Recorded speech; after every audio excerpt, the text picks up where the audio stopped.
Structure, types of organisational structure, ठीक है। मतलब ऑर्गेनाइजेशन में जो हम लोग रिपोर्टिंग रिलेशनशिप डिस्टेब्लिश करते हैं, देख लो कोई एडमिट हो रहा हो तो एडमिट कर दो, ठीक है। ऑर्गेनाइजेशन में हम लोग जो रिपोर्टिंग स्ट्रक्चर बनाते हैं, जो वर्क स्ट्रक्चर बनाते हैं, मतलब कि जैसे फॉर एग्जांपल हमने बोला कि कोई सबऑर्डिनेट है और कोई सुपीरियर है, ठीक है। तो इसका एक स्ट्रक्चर डिजाइन किया जाएगा सुपीरियर और सबऑर्डिनेट का, ठीक है।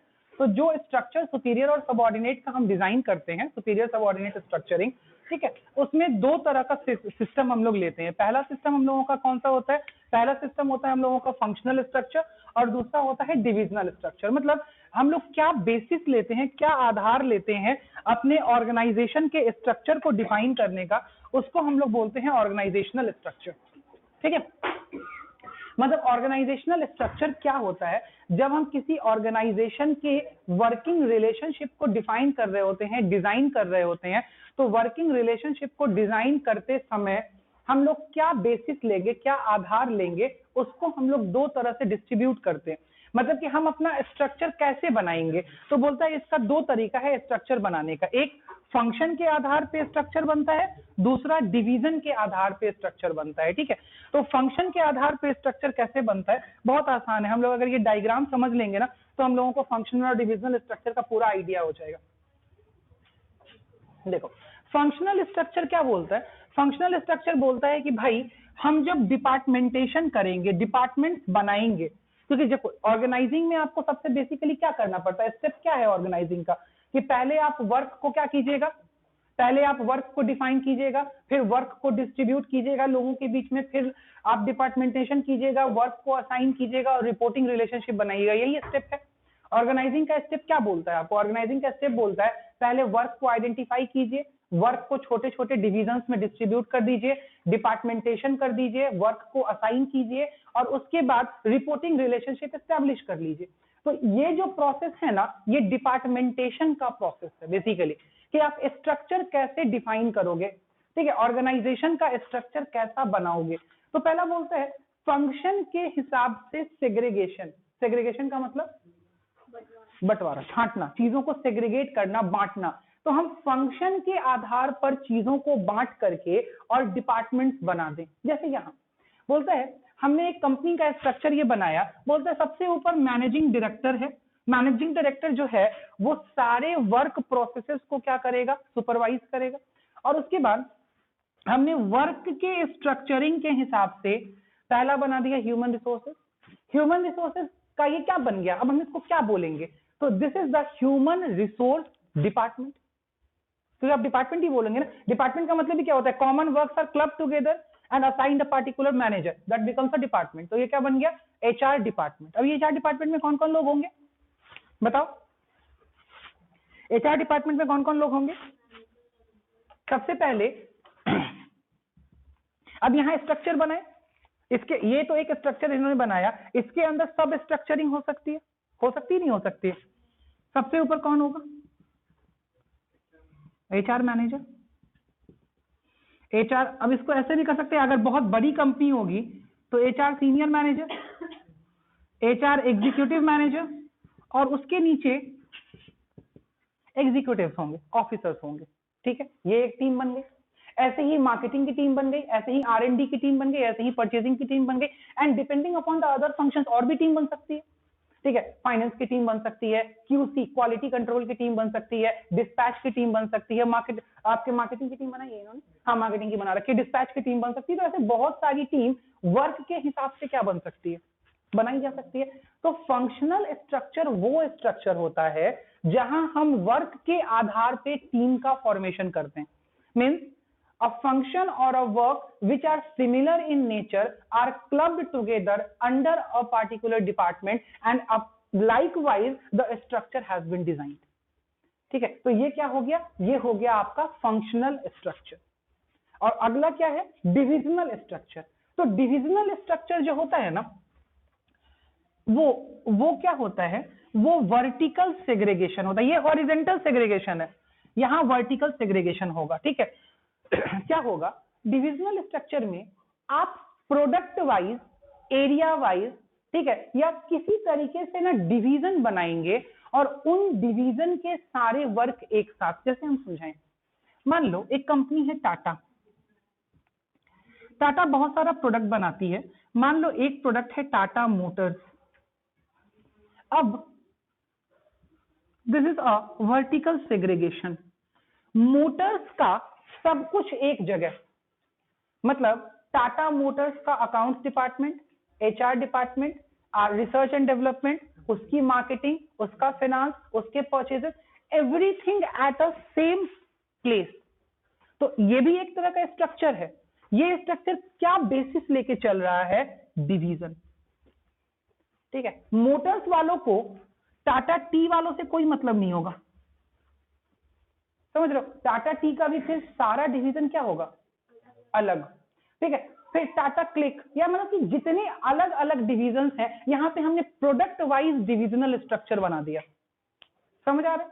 ऐसे ही हम एरिया वाइज डिविजनल स्ट्रक्चर भी बना सकते हैं। नॉर्थ का सब कुछ एक जगह, नॉर्थ का परचेजेस, नॉर्थ का sale, research and development, procurement, distribution, marketing, finance एक जगह। साउथ का सब चीज, ईस्ट वेस्ट सब एक जगह। तो डिविजनल स्ट्रक्चर में हम पहले डिवीजन का बेसिस पकड़ेंगे और उस बेसिस पे उस डिवीजन के सारे फंक्शंस को हम क्या कर देंगे? एक जगह रख देंगे। समझ आ रहा है? नहीं समझ आ रहा है? आ रहा है समझ?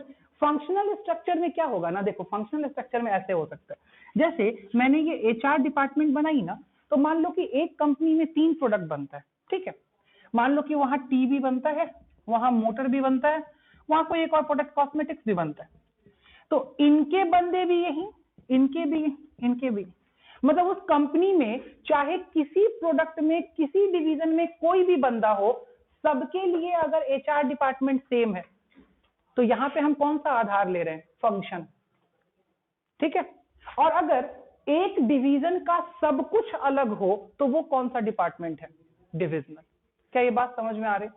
मतलब डिविजनल अपनी चीजों को अपने साथ सेपरेट किए हुआ है, और फंक्शंस में हर चीजों का मिलावट है। जैसे फाइनेंस है अगर, या परचेजिंग है अगर, तो ये टी की भी परचेजिंग देख रहा है, मोटर्स की भी देख रहा है, और कॉस्मेटिक्स की भी देख रहा है। तो यहां फंक्शन के आधार पे बंटवारा फंक्शनल डिस्ट्रीब्यूशन स्ट्रक्चर, और डिवीजन के हिसाब से बंटवारा डिविजनल स्ट्रक्चर कहलाता है। कोई दिक्कत? एग्जांपल से आपको समझ में आ गया होगा मेरे हिसाब से। अब बाकी हम लोग चीजें आगे देख लेते हैं।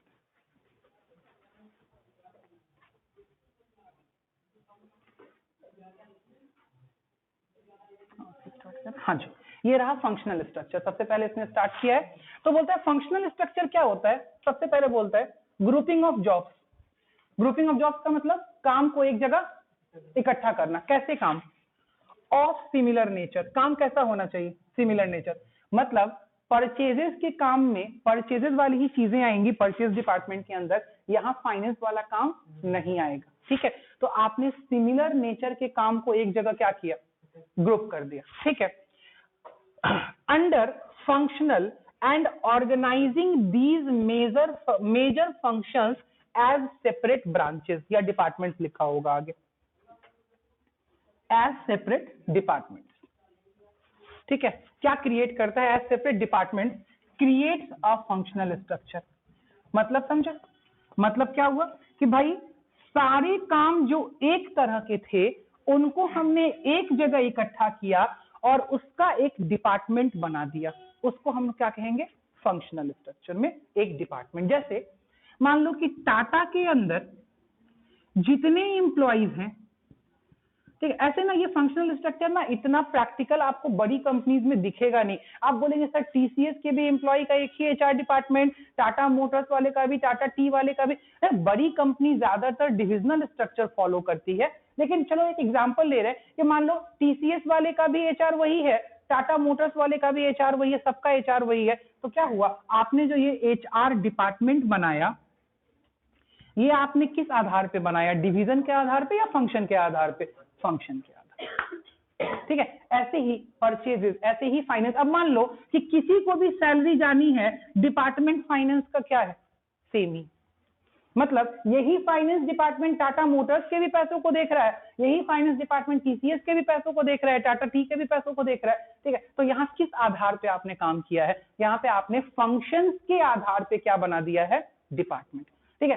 फंक्शंस के आधार पे डिपार्टमेंट वैसे कंपनीज में बनते हैं जो कंपनीज का जो होराइजन ऑफ वर्क होता है वो बड़ा या छोटा होता होगा, छोटा छोटा छोटा, क्योंकि बड़ी कंपनीज को आप कभी भी फंक्शनलिटी के आधार पे नहीं बांट सकते हैं, आपको डिवीजन के आधार पे उनको क्या करना पड़ेगा, बांटना पड़ेगा। वरना फंक्शनलिटी के आधार पे बांटिएगा ना तो ना आप इधर के रहिएगा ना उधर के रहिएगा, ठीक है, सारा वर्क क्या हो जाएगा, ओवरलैप। क्लियर है? मान लिया कि पैसे की जरूरत है, अब टीसीएस वाला भी उसी फाइनेंस डिपार्टमेंट के ऊपर प्रेशराइज किए हुआ है, मोटर्स वाला भी उसी फाइनेंस, तो फाइनेंस डिपार्टमेंट वाले को तो दिमाग उड़ जाएगा। बात समझ में आ रहा है? तो ऐसा फंक्शनल स्ट्रक्चर ज्यादातर जो कॉम्प्लेक्स ऑर्गेनाइजेशन नहीं होते हैं, जो नॉर्मल ऑर्गेनाइजेशन होते हैं, वहां लगाया जाता है। आई बात समझ में? आइए, बोलता है all department report to a coordinating head. यहां पे हर डिपार्टमेंट का अपना मेन हेड नहीं होता है, सिर्फ एक मैनेजर होता है, और सारे डिपार्टमेंट एक जगह आके कोऑर्डिनेट करते हैं। जैसे फ्लो चार्ट में किसको कोऑर्डिनेट कर रहे थे सब, मैनेजिंग डायरेक्टर, ठीक है। For example, in a manufacturing concern, division of work into key functions will include production, purchase, marketing, accounts and personnel. Personnel का ही मतलब होता है बेटा HR। बोलता है एक मैन्युफैक्चरिंग कंपनी है, मान लो बिस्किट बनाती है, ठीक है, तो बहुत बड़ा कॉम्प्लेक्स बिजनेस तो है नहीं, ठीक है, तो वैसी कंपनी में हमने छोटे छोटे वर्क के आधार पे डिपार्टमेंट्स बना दिए हैं, ठीक है। भाई कौन कौन सा डिपार्टमेंट है, तो भैया एक डिपार्टमेंट है जो प्रोडक्शन को देखता है, एक डिपार्टमेंट है जो रॉ मटेरियल के परचेज को देखता है, एक बिस्किट के मार्केटिंग को देखता है, एक अकाउंट्स को देखता है, और एक जो डिपार्टमेंट है वो किसको देखता है, पर्सनल, ठीक है। क्या बिना डिपार्टमेंटलाइजेशन किए हुए छोटा ऑर्गेनाइजेशन हो चाहे बड़ा ऑर्गेनाइजेशन हो चलाया जा सकता है? नहीं। एक ही व्यक्ति को कह दो कि भाई तुम परचेज भी देख लो, तुम जाके प्रोडक्शन भी देख लो, और तुम आके अकाउंट्स भी देख लो, पॉसिबल नहीं, ठीक है। These departments may further be divided into sections। हाँ, हो सकता है कि अगर आपका जॉब बहुत कॉम्प्लेक्स है तो आप डिपार्टमेंट्स के अंदर भी क्या कर सकते हैं, सेक्शंस बना सकते हैं। जैसे फाइनेंस डिपार्टमेंट में, क्योंकि फाइनेंस को हम लोग बहुत करीब से देखें और आप भी बहुत करीब से समझते हैं, तो फाइनेंस के ही डिफरेंट सेक्शंस हम बना के आपको दिखा देते हैं। अब फाइनेंस बहुत बड़ा काम है, ठीक है, जर्नलाइजिंग से लेकर के प्रिपरेशन तक का काम फाइनेंस का है ना, और इधर प्रोक्योरमेंट की एंट्री से लेकर के वेंडर के पेमेंट तक का काम सारा किसका है, फाइनेंस का है।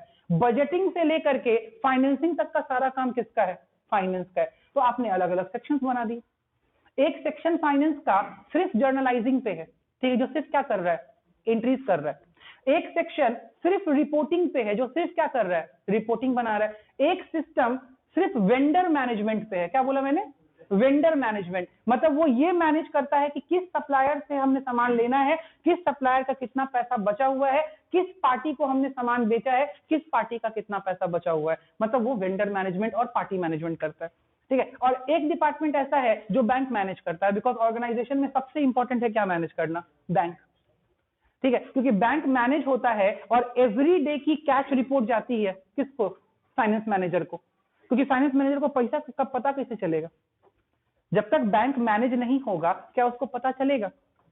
बड़ी कंपनीज में क्या होता है, ठीक है, आपको शाम को ये पता होना चाहिए कि कल मुझे कहां से पैसा आएगा, कौन सा चेक लगेगा और कौन सा चेक लगा हुआ है, मतलब कौन सा चेक हम लगाएंगे तो पैसा आएगा, और कौन सा चेक किसका लगा हुआ है, किसका, उस पार्टी का जिस पार्टी को हमने चेक दिया है, ठीक है। अगर मान लो कि तुम्हारा 2 करोड़ रुपए का चेक लगा हुआ है, तुमने 4 करोड़ का पार्टी को चेक दे रखा है, बाउंस होगा कि नहीं होगा, होगा ना बाउंस। तो इसके लिए बैंक को मैनेज करना आपको समझ में आना चाहिए कि नहीं आना चाहिए, आना चाहिए, ठीक है। तो इसके लिए बैंक मैनेजमेंट का भी एक सेक्शन हो गया। तो बोलता है, वही मैंने आपको एग्जांपल समझाया कि एक डिपार्टमेंट को हम फर्दर किस चीज में डिवाइड कर सकते हैं, सेक्शंस में डिवाइड कर सकते हैं, अगर नीड है, जरूरत है तो। भाई फैन ऑन कर दो 2 मिनट के लिए, कोई बात नहीं, गर्मी भी लग रही है, बहुत मच्छर काट रहा है। अब ये मंगवा लेते हैं, रुक जाओ, हम आज मंगवा लेंगे, आज एकदम पक्का मंगवा लेंगे। मुझे असल में नहीं लगता है ना, क्योंकि मैंने जूता पहन रखा होता है, ठीक है, या हो सकता है मैं चलता रहता हूँ इसलिए नहीं लगता होगा, आप लोग बैठे रहते और मैं भूल जाता हूँ, क्योंकि मुझे परेशानी नहीं होती इसलिए मैं अगले दिन भूल जाता हूँ। ठीक है, फिर जब आपको देखता हो तब याद आता है कि अरे तरीके फिर बच्चे अब 5 बजे के बाद फिर परेशान हो। ठीक है, आज मैं जैसे जाते हुए परचेस कर लूँगा, कोई दिक्कत नहीं, कल नहीं होगी दिक्कत आपको। आई बोलता है thus a functional structure is an organizational design that groups similar or related jobs together। जब भी आपको फंक्शनल स्ट्रक्चर लिखने के लिए आए ना, आप एक डायग्राम बना दो। ठीक है, डायग्राम कौन सा वाला बना दो जो आपकी बुक में बना हुआ है। ठीक है, या आप ऊपर एक सीनियर लाइन मैनेजर बनाओ, नीचे 4-5 डिपार्टमेंट्स बना दो अपने हिसाब से, आपको फंक्शनल स्ट्रक्चर का आधा काम आपने कर दिया। और उसके बाद नीचे आपको बस 3 लाइन लिखना है कि भाई फंक्शन के हिसाब से जब हम डिपार्टमेंट को बांट देते हैं इस स्ट्रक्चर को क्या बोलते हैं, फंक्शनल स्ट्रक्चर बोलते हैं। ठीक, आइए आगे देखते हैं। नेक्स्ट बोलता है एडवांटेजेस। ऐसे भी आज ठंड शायद थोड़ी कम है, तुमको ठंड लग रही है? अच्छा ठीक है। एडवांटेजेस, एडवांटेजेस में क्या बोल रहा है, बोलता है फंक्शनल स्ट्रक्चर का क्या एडवांटेज है, क्यों फंक्शनल स्ट्रक्चर लगाना चाहिए। ध्यान से देख, बोलता है a functional structure leads to occupational specialisation. ये वर्ड ना पूरे ऑर्गेनाइजिंग में कॉमन है, पकड़िएगा। ऑर्गेनाइजिंग का जब हम लोग इंपॉर्टेंस पढ़ रहे थे तभी हमने पढ़ा था कि भाई स्पेशलाइजेशन का फायदा होता है। ठीक है, तो स्ट्रक्चर भी आप कहाँ बना रहे हैं, ऑर्गेनाइजेशन के अंदर, तो भाई स्पेशलाइजेशन का तो आपको फायदा होगा ही होगा, नहीं होने का सवाल ही नहीं। तो आपने वर्क को इस तरीके से डिजाइन किया है, आपने डिपार्टमेंट बनाया है, तो भाई आप अगर फाइनेंस डिपार्टमेंट बना रहे हो या प्रोडक्शन डिपार्टमेंट बना रहे हो तो फाइनेंस के अंदर प्रोडक्शन इंजीनियर को तो नहीं बिठाओगे। ठीक है, अगर आप फाइनेंस डिपार्टमेंट बनाओगे तो उसमें बिठाओगे किसको, कोई ऐसा बंदा होगा जो फाइनेंस के बारे में जानता होगा, इंजीनियर को तो नहीं बिठा दोगे। ठीक है, तो ऐसे में आपको स्पेशलाइजेशन का फायदा मिलता है।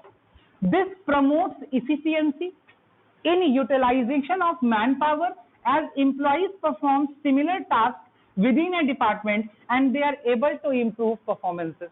वही बात कि भाई इससे इफिशियंसी बढ़ती है बिकॉज मैन पावर अच्छे से यूटिलाइज होता है, काम उसी बंदे को मिलता है जिसको काम करने आता है, और धीरे धीरे जब वो उस काम पे बार बार उस काम को करता है तो उससे उसका परफॉर्मेंस क्या होता है, इंप्रूव होता है। ठीक है, कोई दिक्कत? आई बोलता है it promotes control and coordination with in a department because of similarity in the task being performed. बोलता है इससे अगर फंक्शनल स्ट्रक्चर बनाया जाए तो इससे क्या फायदा होता है, ऑर्गेनाइजेशन में कंट्रोल और कोऑर्डिनेशन बढ़ता है, बिकॉज ओवरलैपिंग और वेस्टेज घटता है। क्यों? क्योंकि एक व्यक्ति जिसको काम प्रोवाइड किया गया है वो उसी काम को बार बार करता है, और बार बार करने से, एक ही तरह के काम को बार बार करने से उसका परफॉर्मेंस का इफिशियंसी क्या हो जाता है, बढ़ जाता है। ठीक है, आगे बोलता है थर्ड पॉइंट। ये सारे पॉइंट जो है ना बेटा, ये सब जबरदस्ती के बनाए हुए पॉइंट हैं। ठीक है, इन सारे पॉइंट्स में कॉमन बात दो ही है। पहला कॉमन बात है स्पेशलाइजेशन, दूसरा कॉमन बात है स्पेशलाइजेशन का फायदा in the case of efficiency, और तीसरी बात है कि अगर चीजें इफिशियंट होंगी तो उनको मैनेज करना क्या होगा, आसान। सब गोल गोल लच्छेदार बातें हैं। ठीक है, एक चीज को पकड़ लो, बाकी चीजें वहां से निकलना चालू हो जाएंगी।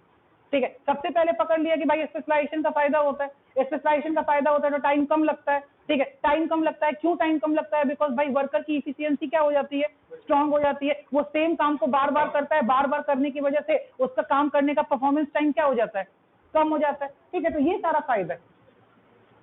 बोलते हैं it helps in increasing managerial and operational efficiency and this result in increase profit. Obvious सी बात है, जब वर्कर की इफिशियंसी बढ़ेगी, वेस्टेज कम होगा तो प्रॉफिट क्या होगा, बढ़ेगा। वर्कर को टाइम कम लगेगा, वेस्टेज कम होगा तो प्रॉफिट क्या होगा, बढ़ेगा। बोलते हैं it leads to minimum duplication of effort which result in economies of scale and this lowers cost. बोलता है जब आप एक स्पेशलाइज्ड व्यक्ति को काम दोगे तो डुप्लीकेशन ऑफ वर्क कम होगा, बिकॉज उसके गलती करने का चांसेस क्या होगा, कम होगा, जिससे कि आपका इकोनॉमीज ऑफ स्केल, ज्यादा लेवल पे काम होगा तो गलती की क्षमता क्या रहेगी, कम रहेगी, जिससे कॉस्ट क्या होगा, इंप्रूव होगा, कम कॉस्ट लगेगा। It makes training of the employees easier as the focus is only on a limited range of skills. बोलता है व्यक्ति का ट्रेनिंग कराना आपको आसान होगा बिकॉज एक व्यक्ति एक ही फंक्शन कर रहा है, तो आपको उसको उसी फंक्शन में ट्रेन करना पड़ेगा ताकि वो उसी काम को और बढ़िया से कर पाए. ठीक है, आगे बोलता है it ensures that different functions get due attention. और इसमें एक बात ये भी होती है कि हर फंक्शन के लिए एक व्यक्ति होता है तो सब फंक्शन प्रॉपरली होते हैं, कोई काम छूटता नहीं है. मतलब समझ रहे हैं, सारा पॉइंट एक दूसरे से कहीं ना कहीं कनेक्टेड है. इफिशियंसी का पॉइंट वर्किंग से कनेक्टेड है, वर्किंग का point similar nature of work से कनेक्टेड है, सिमिलर नेचर ऑफ वर्क की वजह से कॉस्ट कम होगा, कॉस्ट कम होगा तो प्रॉफिट बढ़ेगा. मतलब every point is connected to the another. आप एक पॉइंट भी अगर समझ लेते हैं तो बाकी पॉइंट्स आप क्या कर सकते हैं, लिख सकते हैं. ठीक है, आइए आगे देखते हैं.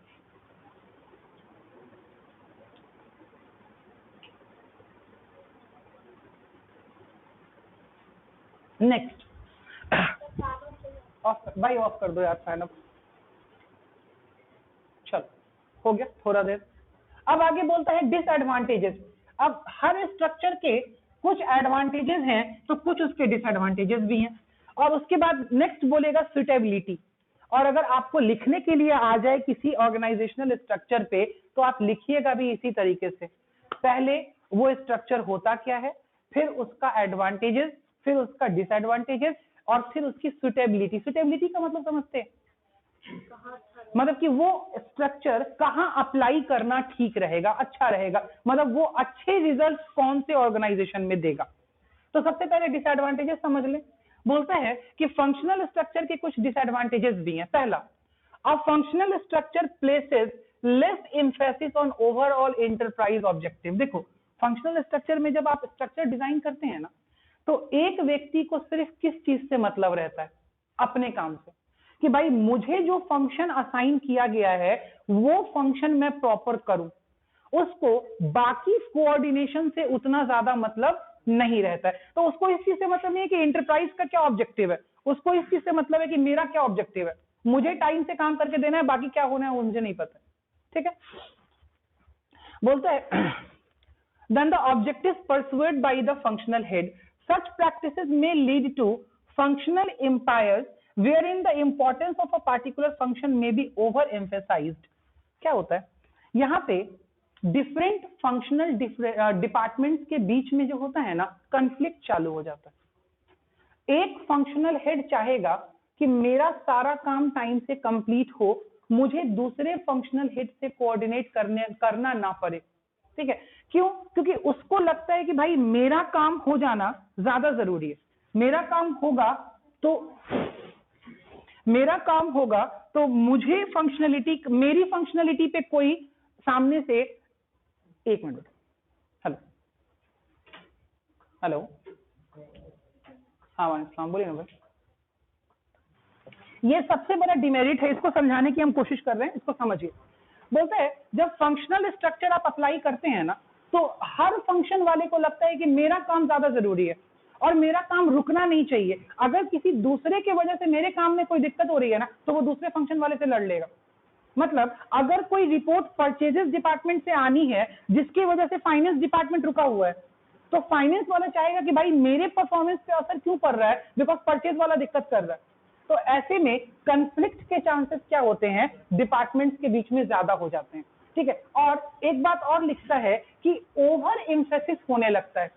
ठीक है, जब हम डिपार्टमेंटल इंटरेस्ट की बात करते हैं ना, तो हम अपने डिपार्टमेंट के ऊपर एम्फेसिस देते हैं, दूसरे डिपार्टमेंट से हमको कोई फर्क नहीं पड़ता. ठीक है, और जो क्रूशियल डिपार्टमेंट्स हैं, क्रूशियल मतलब इंपॉर्टेंट, जैसे एक ऑर्गेनाइजेशन का सबसे क्रूशियल डिपार्टमेंट होता है फाइनेंस और प्रोडक्शन. ठीक है, तो फाइनेंस और प्रोडक्शन अपने आप को समझने लगते हैं कि हम बाप हैं. ठीक है, और बाकी डिपार्टमेंट का जो रोल होता है वो रोल क्या होने लगता है, उसके एम्फेसिस के तले दबने लगता है. ये सबसे बड़ा डिसएडवांटेज है किसका? ठीक है, फंक्शनल स्ट्रक्चर. आगे नेक्स्ट बोलता है, नेक्स्ट क्या दिक्कत आती है, नेक्स्ट प्रॉब्लम बोलता है इट में leads to problem in coordination as information has to be exchanged across functionally differentiated departments. बोलता है कोई भी ऑर्गेनाइजेशन जब तक डिफरेंट डिपार्टमेंट्स एक साथ कलेक्ट नहीं होंगे तब तक काम नहीं कर सकता है। एक डिपार्टमेंट को दूसरे डिपार्टमेंट का डेटा, इंफॉर्मेशन, रिपोर्ट चाहिए ही चाहिए। जैसे प्रोक्योरमेंट डिपार्टमेंट है, प्रोक्योरमेंट मतलब समझते हो? प्रोक्योरमेंट मतलब क्या होता है? जो रॉ मटेरियल्स खरीदता है उस डिपार्टमेंट को प्रोक्योरमेंट डिपार्टमेंट कहते हैं। प्रोक्योरमेंट डिपार्टमेंट को कहां से रिपोर्ट चाहिए होगी? पहले बोलो। नहीं, प्रोक्योरमेंट डिपार्टमेंट को प्रोक्योरमेंट डिपार्टमेंट को प्रोडक्शन डिपार्टमेंट से रिपोर्ट चाहिए होगी। भाई प्रोडक्शन वाला उसको बताएगा ना कि मुझे कितना प्रोड्यूस करना है, उसी हिसाब से ना वो रॉ मटेरियल खरीदेगा, और जब वो रिपोर्ट बना के देगा तो उसकी रिपोर्ट को वेरीफाई कौन सा डिपार्टमेंट करेगा? क्योंकि प्रोक्योरमेंट वाला जब तक फाइनेंस वाले से बात नहीं करेगा, क्या वो परचेज ऑर्डर लगा सकता है? पता चला उसने परचेज ऑर्डर लगा दिया और फाइनेंस वाले ने बोला कि मेरे पास तो पैसा ही नहीं था। ठीक है, तो क्या अक्रॉस फंक्शनलिटी आपको काम करना पड़ेगा? एक फंक्शन वाले को दूसरे फंक्शन वाले से काम करना पड़ेगा कि नहीं करना पड़ेगा? करना पड़ेगा। और इस बीच में किस चीज की प्रॉब्लम हो सकती है? कोऑर्डिनेशन की प्रॉब्लम। ठीक है, अब मान लो कि ऐसा हुआ कि अभी फाइनेंस डिपार्टमेंट की मीटिंग चल रही थी, फाइनेंस डिपार्टमेंट के सारे ऑफिसर्स, सारे एग्जीक्यूटिव मीटिंग में थे, और उसी बीच में बहुत जरूरी हो गया प्रोक्योरमेंट डिपार्टमेंट वाले को कि उसको एक परचेज ऑर्डर लगाना है। अगर वो परचेज ऑर्डर आज नहीं लगता है तो कल तक माल नहीं आएगा और प्रोडक्शन के पास माल कम पड़ा हुआ है, प्रोडक्शन का काम रुक जाएगा। 1 घंटा के अंदर अगर परचेज ऑर्डर नहीं लगा तो अब भाई साहब क्या इस अक्रॉस फंक्शनलिटी में दिक्कत आएगी कि नहीं आएगी? वो फाइनेंस डिपार्टमेंट को मेल करेगा, फाइनेंस डिपार्टमेंट से जवाब नहीं आएगा, वो उसको रिंग करेगा। तो भाई इस प्रोसेस में क्या हो रहा है? यहाँ पे फंक्शनल डिपार्टमेंट में ये फर्क पड़ता है, ये दिक्कत आती है। बोलता है conflict of interest may arise when the interest of 2 or more departments are not compatible। बोलता है जब 2 और डिफरेंट डिपार्टमेंट के इंटरेस्ट कंफ्लिक्ट करने लगते हैं, उस पॉइंट पे डिपार्टमेंट के बीच में कंफ्लिक्ट आने लगता है, इंटर डिपार्टमेंटल मैनेजर्स के बीच झगड़ा होने लगता है। ठीक है, जैसे मान लो कि मीटिंग बैठी हुई है मैनेजिंग डायरेक्टर की, सारे डिपार्टमेंट के डायरेक्टर, सारे डिपार्टमेंट के मैनेजर्स को बुला रखा है। ठीक है, कुछ पैसा, फंड्स जो है वो एलोकेट हो रहे हैं। मान लो रिसर्च एंड डेवलपमेंट वालों को भी फंड चाहिए, ह्यूमन रिसोर्सेज वालों को भी फंड चाहिए। ठीक है, और अगर ह्यूमन रिसोर्सेज वालों को फंड मिला और रिसर्च एंड डेवलपमेंट वालों को फंड नहीं मिला तो यहां पे क्या हो गया? कॉन्फ्लिक्ट का मामला हो सकता है। एग्जाम्पल में भी यही दिया इसने। बोलता है एग्जाम्पल में कि भाई if the sales department is insisting on a customer friendly design may cause difficulty in production, such dissension can prove to be harmful in terms of fulfillment of organizational interest। बोलता है sales department वाला कह रहा है, यहां देखिए, sales department वाला कह रहा है कि प्रोडक्ट के डिजाइन में कुछ चेंज कीजिए। ठीक है, जिससे हमें उस प्रोडक्ट को मार्केट में बेचना क्या हो जाएगा? आसान हो जाएगा। लेकिन प्रोडक्शन वाला बोलता है कि भैया ये चेंज हमसे पॉसिबल नहीं। तो क्या हो गया? इंटर डिपार्टमेंटल कंफ्लिक्ट हो गया। इस कंफ्लिक्ट में किसको नुकसान पहुंचता है? ऑर्गेनाइजेशन, कंपनी को। ठीक, तो ये बोलता है inter departmental conflict can also arise in the absence of clear separation of responsibility. पता है इसमें क्या काम होता है? थोपा थोपी। मतलब हम अपनी गलती किसके ऊपर डालते हैं? उस डिपार्टमेंट के ऊपर। वो डिपार्टमेंट वाला अपनी गलती किस पे डालता है? हमने तो रिपोर्ट मांगी थी, फलाने ने नहीं दी।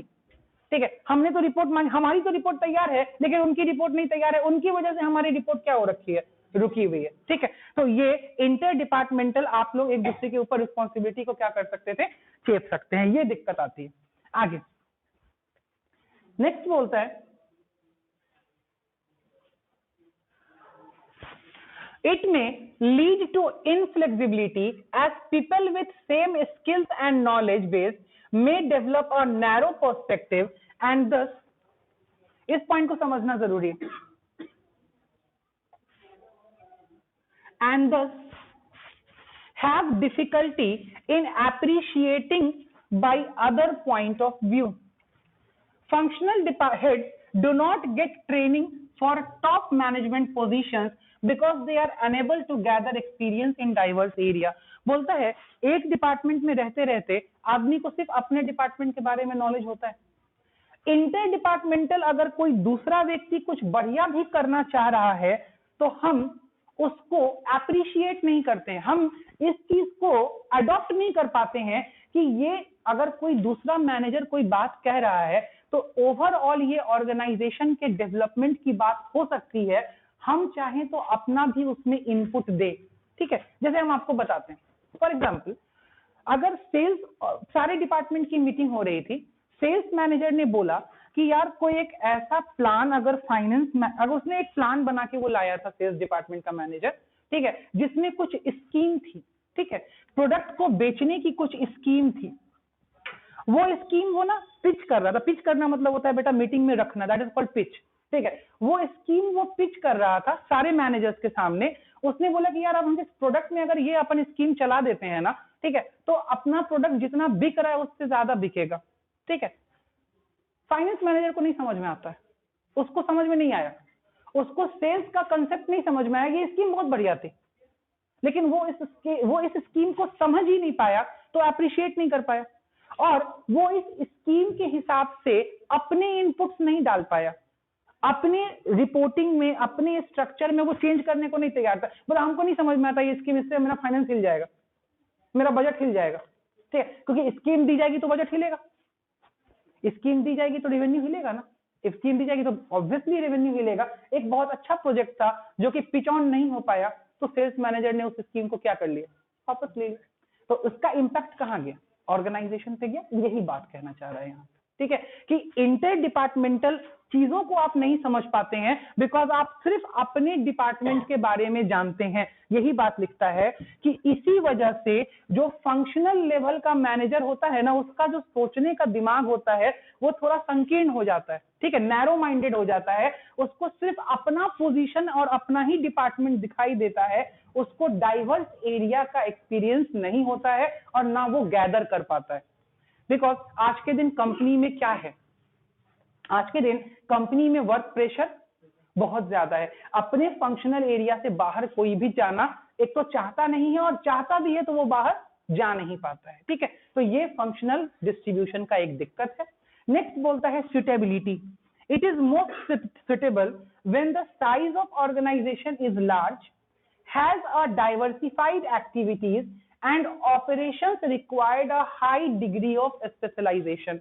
बोलता है ऑर्गेनाइजेशन बहुत बड़ा है और मुझे डिग्री ऑफ स्पेशलिटी चाहिए, स्पेशल लोग चाहिए हर पॉइंट पे, ठीक है, लेकिन प्रोडक्ट डाइवर्सिफाइड नहीं होना चाहिए। इसमें देखो सबसे इंपॉर्टेंट है, अगर प्रोडक्ट डाइवर्सिफाइड होगा ना तो फंक्शनल स्ट्रक्चर फेल कर जाएगा।